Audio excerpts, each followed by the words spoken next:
New Zealand తో జరిగిన మొదటి 2 వన్డేలకు ఎడమ చేతి వాటం పేసర్ అర్షదీప్ సింగ్ ను ప్లేయింగ్ 11 నుంచి తప్పించడంపై భారత మాజీ batter Mohammad Kaif team management ను తీవ్రంగా ప్రశ్నించారు. రాజ్కోట్ లో జరిగిన రెండో వన్డేలో టీమిండియా ఓటమి పాలైన తర్వాత కైఫ్ తన అసహనాన్ని వ్యక్తం చేస్తూ అర్షదీప్ వంటి వికెట్లు తీయగల బౌలర్ను కాదని, వెటరన్ పేసర్ ప్రసిద్ధ్ కృష్ణను జట్టులోకి తీసుకోవడం వెనుక ఉన్న ఆంతర్యం ఏమిటని నిలదీశారు.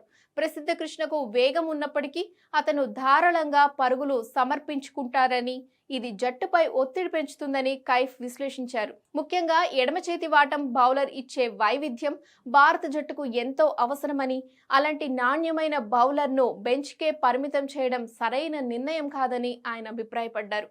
2027 ప్రపంచ కప్ కోసం బలమైన జట్టును నిర్మించాలంటే ఒత్తిడిలో రాణించగల ఆటగాళ్లకు వరుస అవకాశాలు కల్పించాలని, కేవలం ప్రయోగాలు చేస్తూ సమయాన్ని వృధా చేయకూడదని మేనేజ్మెంట్ కు సూచించారు. కేవలం ఎంపికపైనే కాకుండా భారత జట్టు మానసిక దృక్పథంపై కూడా కైఫ్ ఘాటు వ్యాఖ్యలు చేశారు. భారత ప్రపంచ కప్ గెలవాలంటే భారీ స్కోర్లు చేసినప్పుడు మాత్రమే కాకుండా 270 నుంచి 280 వంటి తక్కువ పరుగులను కూడా కాపాడుకోవడం నేర్చుకోవాలని ఆయన హెచ్చరించారు.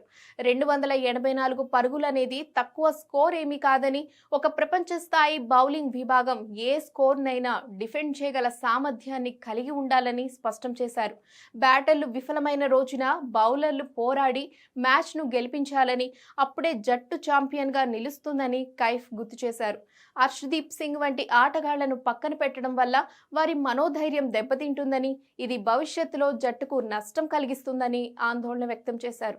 దక్షిణాఫ్రికా వేదికగా జరిగే 2027 వరల్డ్ కప్ నాటికి భారత్ తన బౌలింగ్ విభాగంలో స్పష్టత తెచ్చుకోవాలని ఆయన గట్టిగా కోరారు. ఇక కైఫ్ చెప్పినట్లుగా ప్రసిద్ధ్ కృష్ణ ఎకానమీ రేటు 6.10గా ఉంది. ఇది వన్డేల్లో కొంత ఎక్కువే. దీనివల్ల ప్రత్యర్థి బ్యాటర్లకు పరుగులు చేయడం సులభమవుతోంది. మరోవైపు అర్షదీప్ 5.40 ఎకానమీతో పరుగులు నియంత్రించడంలో మెరుగ్గా ఉన్నాడు. అర్షదీప్ సింగ్ ఎడమ చేతి వాటం బౌలర్ కావడంతో బంతిని లోపలికి తీసుకురాగలడు. ఇది ప్రత్యర్థి కుడి చేతి వాటం బ్యాటర్లకు కష్టతరంగా మారుతుంది. వీటితో పాటు అర్షదీప్ సింగ్ యార్కర్లు వేయడంలో మరియు స్లోయర్ బంతులతో బ్యాటర్లను బోల్తా కొట్టించడంలో దిట్ట. కానీ ప్రసిద్ధ్ కృష్ణ ఎక్కువగా హిట్ ది డెక్ బౌలర్. ఇది ఫ్లాట్ పిచ్లపై భారత్ కు అనుకూలంగా ఉండదు. అందుకే జట్టుకు ప్రతికూలంగా మారుతోంది.